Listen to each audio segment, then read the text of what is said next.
We all know about TFSA. We all must have accounts in TFSA.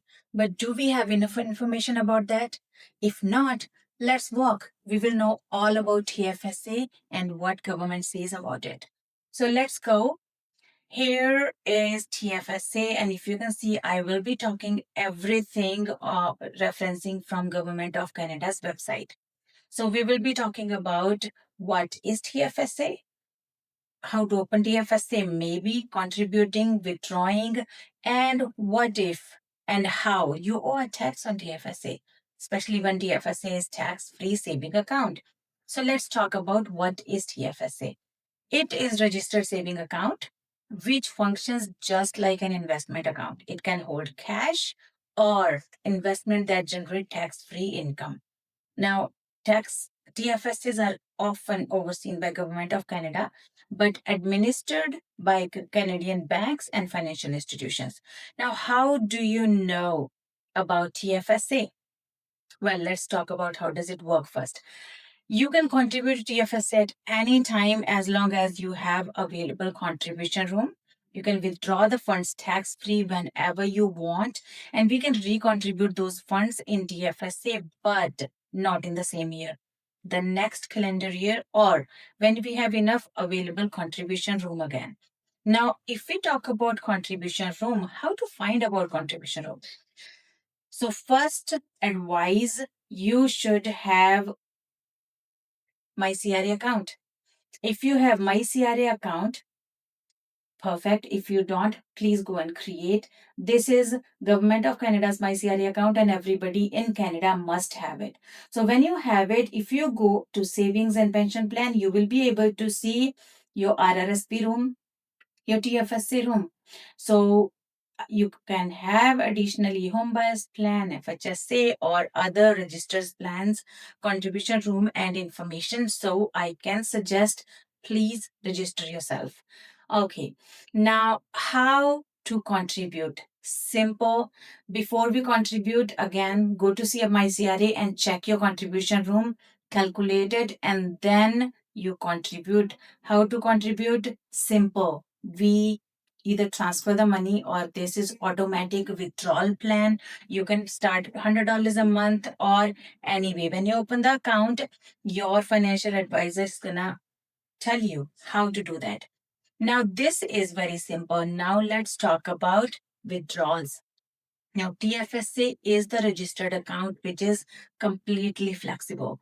You can withdraw the amount whenever you need it, but you can contribute when you have available room, which is mostly the next year.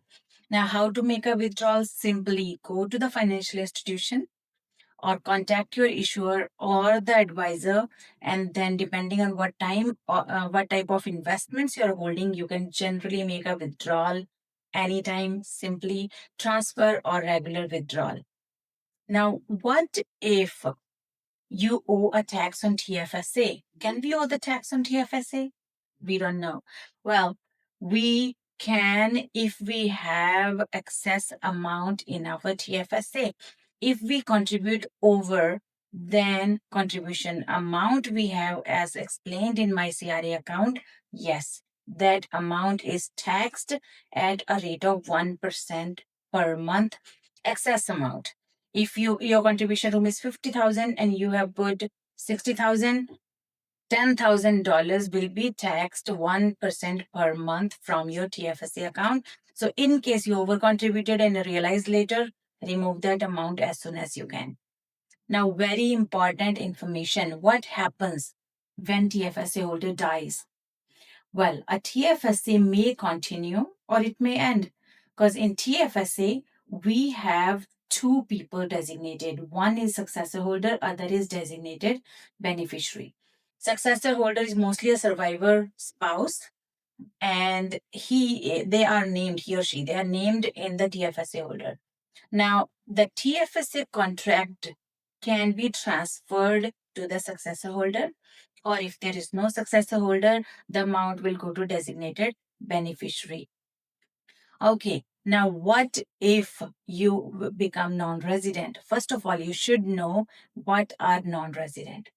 Non-resident mean you normally live in another country, or you live in Canada less than 183 days in a tax year, then you are non-resident. And for non-resident people, there are tax implications on TFSAs.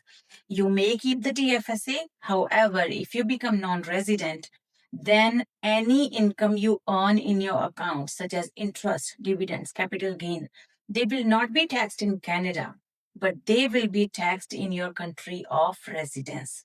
You may withdraw the amount from TFSA as a non-resident. However, you cannot recontribute into that again, and you cannot contribute to your TFSA tax-free.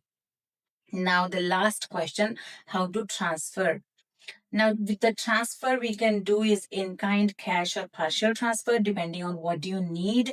But we can transfer our whole TFSA from one institution to another, but make sure if there is any hidden fees or something. But yes, we are able to move our existing investments from one insurance company or one financial institution to other, either complete or partial or just the cash or growth. It depends what you need. And we can open as many TFSs as we can in Canada. Only one thing to keep in mind, your contribution form should be equal to what it shows in my CRA account. That's all about TFSs. If you want to learn more or you want more information on that, you can contact me, Rita at High Point Financial.